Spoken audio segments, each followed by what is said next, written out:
हम डिस्कस करने वाले हैं potential energy on a dipole in a uniform electric field. अब मान लीजिए कि आपका डाइपोल है, लेट सपोज ये है प्लस क्यू और ये है माइनस क्यू।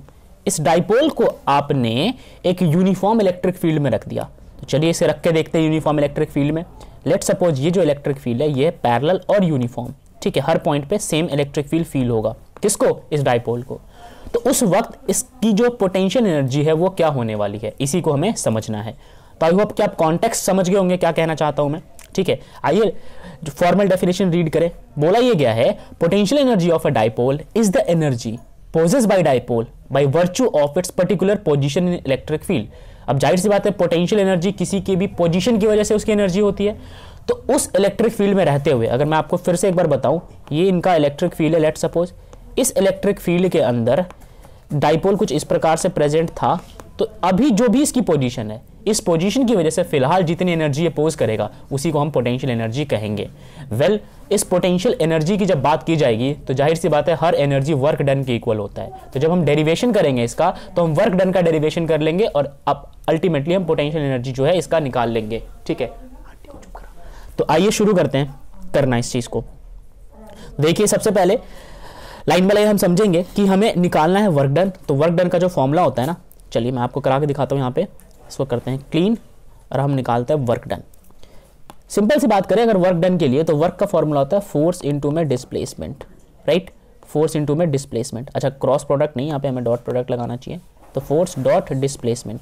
आप सोच के देखो, डाइपोल जब इलेक्ट्रिक फील्ड में था तो क्या उस पर फोर्स लग रहा था? बिल्कुल नहीं, उस पर टॉर्क लग रहा था। फोर्स और torque is a quite similar thing, just उस पर टॉर्क लग रहा था, कपल लग रहा था।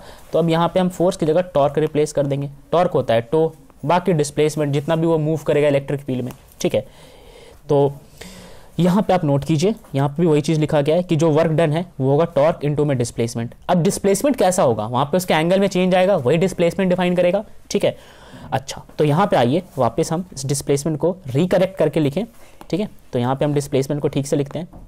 चलिए, तो ये हो गया वर्क, और वर्क थोड़ा सा करेगा तो हम यहाँ पे वर्क लिखेंगे dw, ठीक है। तो वर्क के केस में हम यहाँ पे लिख देंगे dw। तो वर्क हो गया आपका dw is equal to torque की जब बारी आएगी तो टॉर्क तो अपनी जगह पे एज इट इज रहेगा, बट डिस्प्लेसमेंट के केस में होगा d थीटा, ठीक है, क्योंकि शुरू में वो थोड़ा सा वर्क करेगा, राइट। अब आपको टोटल वर्क निकालना है, आप इसको इंटीग्रेट कर दो और आपका आंसर आ जाएगा। तो आइए जरा इंटीग्रेशन वाला पार्ट यहाँ पे समझ लेते हैं। देखिए, जो dw है उसको आप इंटीग्रेट करो, वो w बन जाएगा। टॉर्क जो है वो कांस्टेंट है, ठीक है। हालांकि हम टॉर्क की जगह अपनी वैल्यूज को रिप्लेस कर सकते हैं, जो हमने पिछले सेक्शन में पढ़ा था। और हमने पीछे देखा था कि एक डाइपोल पे टॉर्क क्या लगता है, उसकी वैल्यू होती है PE sin थीटा, ठीक है। अगर आप टॉर्क की बात करो अलग से तो torque is equal to PE sin थीटा। What was P, what was E? P जो है वो होता है डाइपोल मोमेंट, E होता है इलेक्ट्रिक फील्ड और sin थीटा यहाँ पे एंगल डिफाइन करेगा। तो ये हमने पिछले लेक्चर में समझा था, आप प्लेलिस्ट में जाके इस वीडियो को देख लीजिएगा। आगे बढ़े। अब हम यहाँ पे वैल्यूज को जब रिप्लेस करेंगे तो टॉर्क की जगह हमने लिख दिया यहाँ पे PE sin थीटा, ठीक है। डी थीटा अपनी जगह पे, अगर आप ध्यान से देखिए, डी थीटा जो है वो अपनी जगह पे एज इट इज है यहाँ पे, ठीक है। बस इस तरफ हमने लिमिट्स लगा दिए, तो लिमिट्स लगाए θ1 से θ2 तक, ठीक है। अब आइए जरा इंटीग्रेट करें।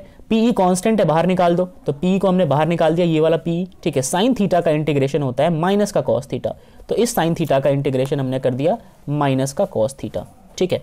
ओके, यहाँ भी इंटीग्रेट हो गया। अब इंटीग्रेट होने के बाद हमारे पास लिमिट अभी भी पुट करनी बाकी है। तो आइए जरा लिमिट पुट करें।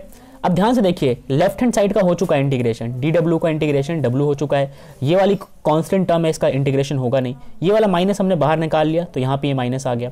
अब इस cos थीटा में आप अपर लिमिट और लोअर लिमिट पुट करोगे, तो upper limit minus lower limit, right.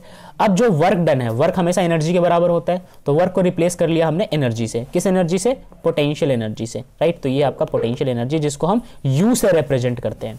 बाकी जो है PE अपनी जगह पे एज इट इज है, ये वाला जो हमने लिमिट्स पुट की थी वो भी एज इट इज है। अब जरा समझने की कोशिश कीजिए कि थीटा की जो वैल्यू होगी उस हिसाब से आपका आंसर निकल के आएगा। तो जरा केसेस लेके चलते हैं। क्या केस लेके चलते हैं? When the dipole is initially aligned along the electric field, अगर शुरू में डाइपोल इलेक्ट्रिक फील्ड के साथ अलाइन हो जाए तो एंगल कितना बनेगा? एंगल बनेगा 0 डिग्री का। कुछ इस प्रकार से वो कहना चाहते हैं, ये इलेक्ट्रिक फील्ड है सपोज, ठीक है, और इस इलेक्ट्रिक फील्ड के अलाइन हो जाए अपना डाइपोल। डाइपोल भी कुछ ऐसे हो जाए, ये आपका डाइपोल हो जाए, ठीक है। तो इस केस में एंगल बन रहा है 0 डिग्री का। अगर आप ध्यान से देखिए तो अभी एंगल बन रहा है 0 डिग्री का। तो इस केस में जो एंगल है 0 डिग्री का, तो शुरू में तो θ1 की जब हम बात करेंगे तो θ1 निकल के आएगा आपका 0 डिग्री, ओके। और θ2 हमें नहीं पता, वो थीटा तक रोटेट कर सकता है, यानी कि शुरू में था वो 0 डिग्री से रोटेट करके वो थीटा तक जाएगा, ठीक है। तो हम इस हिसाब से θ1 और θ2 डिफाइन कर चुके हैं।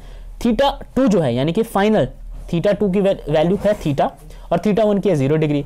अच्छा, cos 0 डिग्री होता है 1, तो आप यहाँ पे 1 पुट कर लो, ठीक है। बाकी cos थीटा अपनी जगह पे है। तो हमारा ये आंसर आ गया केस 1 के केस में, ठीक है। तो ये हमारा आंसर है। इसी प्रकार से अगर आप सोच के देखो कि अगर डाइपोल जो राइट एंगल पे अलाइन हो जाए, ये जो चीज़ आपको दिख रही है ये यहाँ ना अलाइन होके, अगर मैं आपको जूम करके बताऊँ, डाइपोल हमारा कुछ इस प्रकार से हो जाए, ठीक है।